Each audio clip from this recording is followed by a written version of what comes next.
శ్రీమాత్రే నమ. జయ గురు దత్తాత్రేయ నమ. ఈ వీడియోలో మనం మేషరాశి వారు రాబోయే రోజుల్లో తీసుకోవాల్సినటువంటి జాగ్రత్తలు, అలాగే వీళ్ళ యొక్క విజయానికి ఏ విధమైన పరిహారాలు పాటించాలి, ఎటువంటి జాగ్రత్తలు తీసుకోవాలి అన్న విషయాన్ని ఈ వీడియోలో పరిశీలిద్దాం. మేషరాశి జనరల్గా ఒక వారియర్ రాశి, అంటే యుద్ధానికి సిద్ధంగా ఉన్నటువంటి సైనికుడు ఏ విధంగా సిద్ధపడతాడో ఆ విధంగా జాతకుడు ఎప్పుడూ కూడా రెడీగా ఉండాలన్నమాట. Ready to fight. ఆ విధంగా ఉన్నప్పుడు మాత్రమే ఈ రాశిలో ఈ లగ్నంలో జన్మించినటువంటి వాళ్ళు జీవితంలో వాళ్ళ యొక్క ప్రత్యర్థులను అనుకోనండి, వాళ్ళ బలహీనతలను అవ్వండి దాటి విజయం సాధించే అవకాశం ఉంటుంది. అంటే జీవితంలో ఎప్పుడు కూడా విశ్రాంతి అన్నది ఈ జాతకులకు ఉండదు.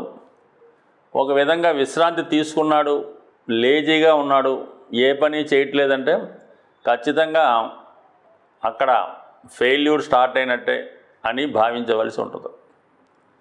మరి ఈ లగ్నానికి కుజుడు రాస్యాధిపతితో పాటు అష్టమాధిపతి అవటం వలన అష్టమం అన్నది అనుకోని సంఘటనలకి, ఆకస్మికంగా జరిగే అదృష్ట దురదృష్టాలకి కారణమవుతూ ఉంటుంది. ఒక విధంగా అష్టమ స్థానం అనేది ఆయుష్ మీద కూడా ప్రమాణం చూపుతూ ఉంటుంది. ఒక విధంగా మరణానికి కూడా కారణం అవుతూ ఉంటుంది. అంటే మరణం అన్నప్పుడు కేవలం ఈ శరీరమే మరణం అనుకోకూడదు.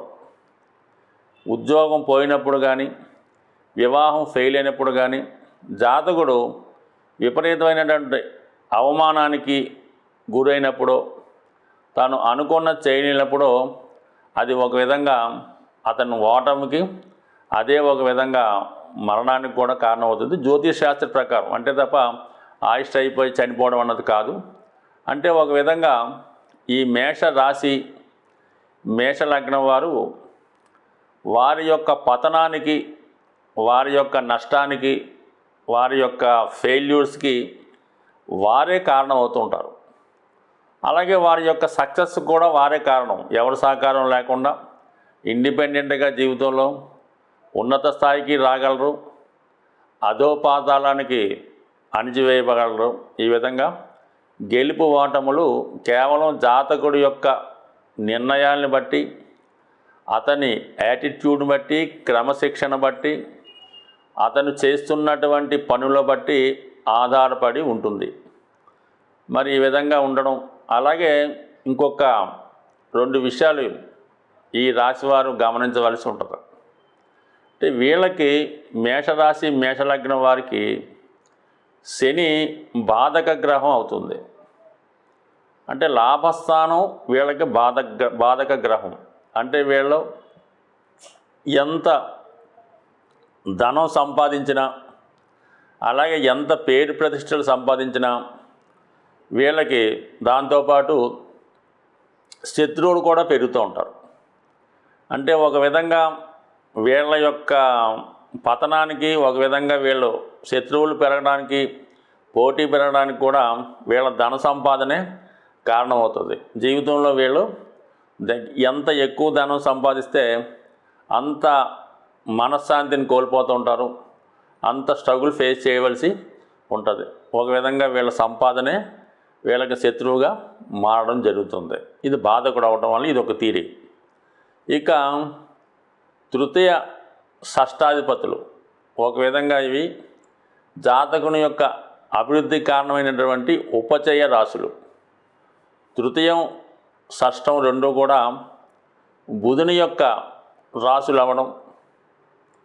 రాష్ట్రాధిపతి అయినటువంటి లగ్నాధిపతి అయినటువంటి కుజుడికి బుధుడు శత్రుగ్రహం అవటం వల్ల మరి ఈ రాశి వారికి, ఈ లగ్నం వారికి తోడబుట్టిన వారే శత్రువులు అవుతారు. ఒక విధంగా రక్త సంబంధికులే శత్రువులు అవుతారు. అలాగే వీళ్ళతో చిన్నతనం నుంచి కానీ వీళ్ళతో ప్యారలల్గా ఉన్నటువంటి స్నేహితులు కూడా వీళ్ళకి శత్రువులుగా మారే అవకాశం ఉన్నది. అందుకని ఎప్పుడు కూడా అప్రమత్తంగా ఉండాలి. ఎక్కడ వరకు వాళ్ళని ఉపయోగించుకుంటే ఒక విధంగా ఉంటుంది, వాళ్ళకి వ్యతిరేకంగా ఉంటే వేరే విధంగా ఉంటుంది. అంటే స్వభావ సిద్ధంగా ఈ కుజ బుధులు షష్టాష్టకాలు శత్రువులు అవటం వల్ల ఏదో చిన్న విషయానికి అన్నదమ్ములు దూరం అవడం, ఆస్తిపరమైన తగాదాలు, సంపాదించే విషయంలో ప్రాబ్లమ్స్ ఇవన్నీ కూడా రావటం వల్ల కేవలం ఈ జాతకుడు జీవితంలో అన్నదమ్ములతోనూ స్నేహితులతోనూ సామరస్యంగా వెళ్ళే ప్రయత్నం చేయాలి. అంటే ఎటువంటి విషయాలు చిన్న చిన్న ప్రాబ్లమ్స్ ఉన్నా సర్దుకుపోయే ధోరణిలో క్షమాగుణం కలిగి ఉండాలి తప్ప ప్రతి విషయానికి వాళ్ళ మీద అథారిటీ చెలాయించడం, వాళ్ళని విమర్శించడం, ఏదో విధంగా బాధ పెట్టడం, ఇబ్బంది పెట్టడం చేస్తే ఖచ్చితంగా జీవితంలో ఆత్మీయుల్ని ఆప్తుల్ని కోల్పోవడం జరుగుతూ ఉంటుంది. ఎప్పుడైతే తోడబుట్టిన వాళ్ళు జాతకుడికి శత్రువులుగా మారి దూరం అయ్యారో ఆటోమేటిక్గా జాతకుడు తన పతనానికి కారణం అవుతుంటాడు. ఎందుకంటే ఒక వ్యక్తి జాతకంలో 2, 7 స్థానాలు మారక స్థానాలు అంటారు. దానికి అంటే 8, 3 ఒక విధంగా మారక స్థానాలు, ఆయుష్ స్థానాలు, 7, 2 మారక స్థానాలు. కాబట్టి ముఖ్యంగా అష్టమ భావంలో ఉన్నటువంటి గ్రహాలు, తృతీయంలో ఉన్నటువంటి గ్రహాలతో జాతకుడు వాళ్ళతో స్నేహం చేయడం వలన, వాళ్ళతో మంచిగా ఉండడం వల్ల జాతకుడు వ్యక్తిగతంగా ఆయుష్ పెరుగుతుంది. ఆయుష్తో పాటు అతని యొక్క నేమ్ అండ్ ఫేము, సంపాదన పెరుగుతూ ఉంటుంది. సో ఏదైనా ఇది ఒక లింక్ ఏర్పడి ఉంటుంది అన్నమాట. అందువలన ఏంటంటే జాతకుడు ఈ విషయాల్లో జాగ్రత్త పడి అందరితో సర్దుకుపోయే ధోరణి కలిగి ఉంటే నెంబర్ 1గా జీవితంలో రాణించగలుగుతూ ఉంటాడు. ప్రస్తుతం మరి ఈ మేషరాశి వారికి రాష్ట్రాధిపతి కుజుడు యొక్క స్థితిని బట్టి ఆధారపడి ఉంటుందన్నమాట. కుజుడు ఏ భావంతో ఉన్నాడు, ఏ భావాధిపతితో ఉన్నాడు అన్నది కలిసి ఉంటుంది, తెలుస్తుంది. ప్రస్తుతం కుజుడు మిథున రాశిలో శత్రుస్థానంలో ఉండడం జరుగుతుంది. అందుకని ఇంచుమించుగా మనకి అక్టోబర్ 20వ తారీఖు వరకు కూడా కుజుడు శత్రుస్థానంలో ఉండడం వల్ల జాతకుడికి విపరీతమైనటువంటి పోటీ ఏర్పడుతుంటుంది. ఒక తొందరపాటు స్వభావం ఏర్పడుతూ ఉంటుంది.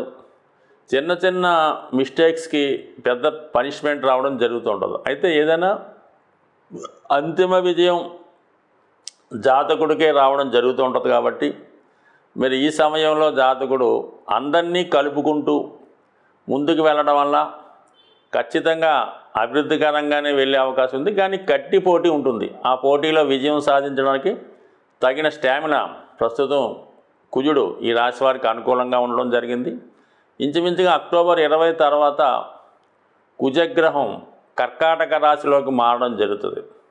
అయితే కర్కాటక రాశిలోకి మారిన కుజుడు ఈ మేషరాశి వారికి రాష్ట్రాధిపతిగా నీచ స్థితి బలహీన స్థానంలోకి వెళ్ళడం వల్ల అప్పుడు జాతకుడు తన సామర్థ్యాన్ని పెంచుకునే ప్రయత్నం చేయాలి. ఆ సమయంలో చేపట్టినటువంటి ప్రతి పని ఫెయిల్యూర్ అవుతుంది. అప్పటిదాకా సంపాదించినటువంటి ధనం, ఆస్తులు పోగొట్టుకునే అవకాశం ఉంటుంది. ఎప్పుడు ఇది అక్టోబర్ 20 తర్వాత. ఆ సమయంలో కుజుడు మరి ఈ కర్కాటక రాశి వారికి నీచలో ఉంటాడు. పైపెంచు అదే రాశిలో వక్రగమనం పొందడం, కుజస్తంభన ఇవన్నీ కూడా జరుగుతున్నాయి. కాబట్టి ఖచ్చితంగా అక్టోబర్ 20 తర్వాత జాతకుడికి మేషరాశి మేషలగ్నం వారికి స్థానచలనం ఉంటుంది. స్థిరాస్తులు అమ్మే పరిస్థితి ఏర్పడుతుంది. అలాగే ఉద్యోగంలో మార్పు లాంటిది కూడా జరిగే అవకాశం ఉంది.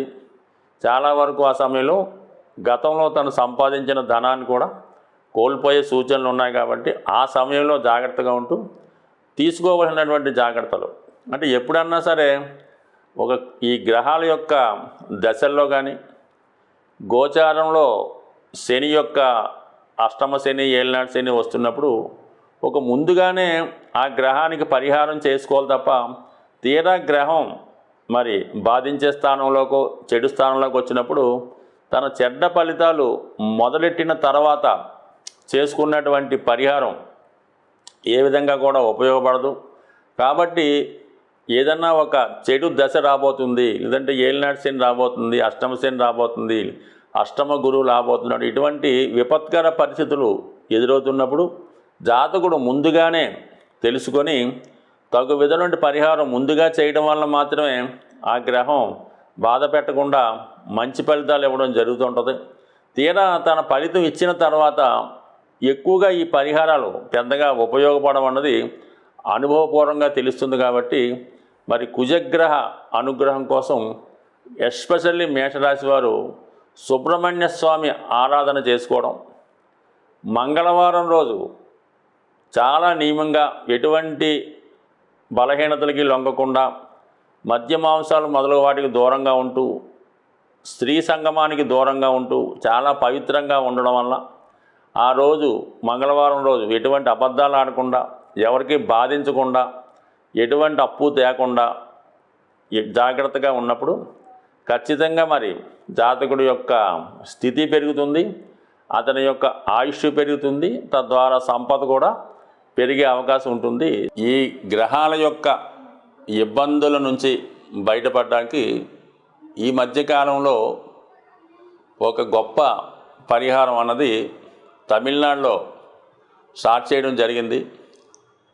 అది ప్రస్తుతం ఉభయ తెలుగు రాష్ట్రాల్లో కూడా బాగా ట్రెండింగ్గా ఉన్నటువంటి పరిహారం కరుంగలి మాల.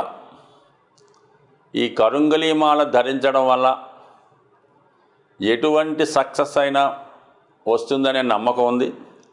అది ఎక్కువగా ఈ సినిమా నటులు ధరించడం వల్ల వాళ్ళ విజయం కళ్ళారా చూడటం వల్ల మరి ప్రస్తుతం నేను కూడా అనుభవపూర్వకంగా ఒకరిద్దరికి చెప్పడం, వాళ్ళు ధరించడం వల్ల బాగుంది. అయితే ఒక విధంగా ఈ మధ్యకాలంలో మరి కరుంగలి మాల ప్లాస్టిక్తో తయారు చేయనివి కూడా రావడం జరిగింది. అంటే ఇది పెద్ద ఖరీదు ఉండదు, అయినప్పుడు కూడా ప్రతి దాంట్లో కూడా డూప్లికేట్స్ ఉండడం వల్ల ఈ కరుంగలి మాల అనేది నలుపు రంగులో ఉంటుంది. ఒక చెట్టు వృక్షం నుంచి తయారు చేయడం జరుగుతూ ఉంటుంది.